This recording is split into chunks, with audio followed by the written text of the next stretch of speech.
पीछे भाई साहब मेरी तरफ देखे, वीआईपी गेट को वहां जाए, सोनी साहब आप भी वहां जाए, आप भी वहां जाए, अमजद जट साहब आप भी वहां जाए, दोस्तों को सीटों पे बिठाएं।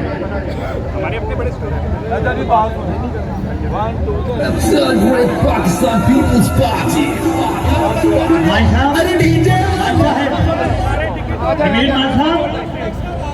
बेटा उधर से आ जाए, पीछे से। ये तमाम दोस्तों से रिक्वेस्ट है कि सीटों पे बैठे। चलो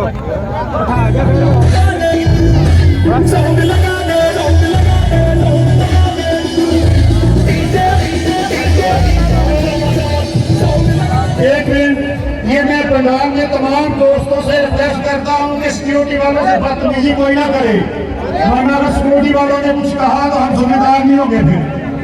और वीआईपी गेट के ऊपर जिन लोगों के नाम है प्लीज वही ऊपर आए, दूसरे दोस्त तंग ना करें उनको।